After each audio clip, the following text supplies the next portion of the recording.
एक बार फिर आप सबका स्वागत है हमारे YouTube चैनल में। आज एक बार फिर हम आपकी सेवा में हाज़िर हैं।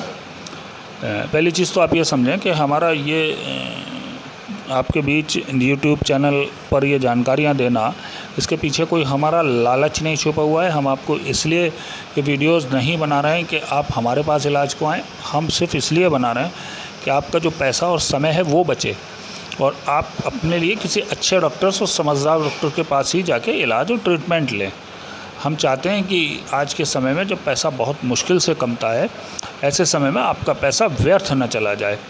इसलिए एक बार फिर जो संपर्क लोग हमारे से कर रहे हैं, हमारे वीडियोस को देखने के बाद फ़ोन की मार्फत कई ऐसे सवाल हैं जो वो हमसे करते हैं। और एक सवाल होता है, खर्चा कितना होगा।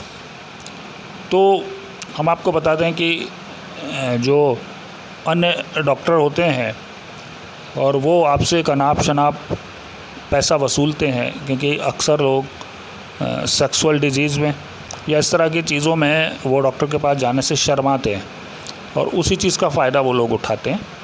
तो हमारे पास के जो खर्चे हैं, हमने कहा पहले हमें दिखाइए, हमसे कांटेक्ट कीजिए।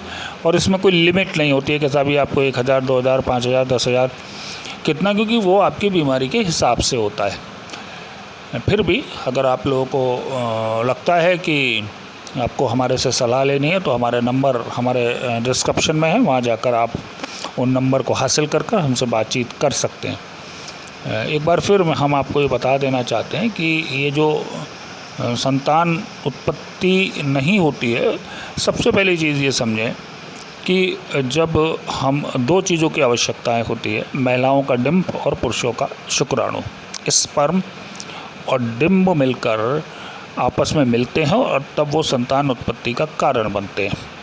महिलाओं के दोनों तरफ पेट के नीचे दो ग्रंथियां होती हैं जिन्हें हम ओवरी कहते हैं, एक बाएं हाथ पे, एक दाएं हाथ पे। एक महीने एक ओवरी से अंडा आता है, दूसरे महीने दूसरी ओवरी से आता है।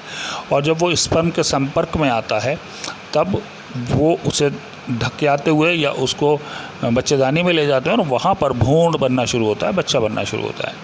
और जब कोई पुरुष किसी के साथ संभोग करता है तो कई लाख या करोड़ शुक्राणु निकलते हैं और वो सीधे जाकर, कुछ सीधे चले जाते हैं, कुछ दाएं चले जाते हैं, कुछ बाएं चले जाते हैं और पहुंचकर कोई एक होता है जो किसी डिंब को हासिल करता है और वो डिंब धीरे धीरे नीचे आना शुरू होता है और फिर बच्चेदानी में प्रवेश करता है।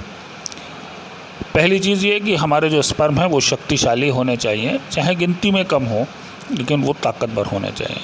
आजकल देखने में आ रहा है कि लोगों के स्पर्म की जो संख्या है वो पूरी है, लेकिन उनकी जो ताकत है वो कम हो रही है और इस वजह से भी पिता बनने में उन्हें परेशानी हो रही है। महिलाओं में देखा जा रहा है वो सब कुछ सही है, अल्ट्रासाउंड सही आ रहे हैं, लेकिन वो माँ नहीं बन पा रहे हैं और कहीं ना कहीं डिंब कमज़ोर हो रहे हैं। डिंब जो है वो उतना शक्तिशाली नहीं है और उसके पीछे की वजह कुछ खान पान टेंशन्स भी हैं। तो कम से कम जब हम सेक्स के बीच होते हैं तो तमाम टेंशनों से विमुक्त रहें, टेंशन से दूर रहें।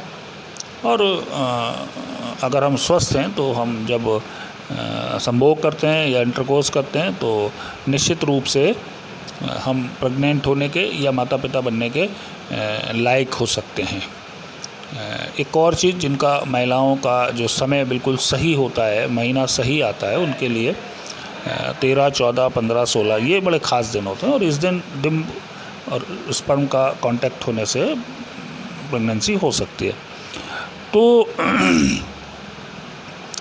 इस समय का विशेष ध्यान रखें। एक भ्रांतियाँ हैं कि वो पीरियड से बाद एकदम बात करें तो बच्चेदानी का मुंह खुला होता है, इससे कुछ नहीं होता। इसमें मेन चीज़ है डिंब और स्पर्म का मिलन।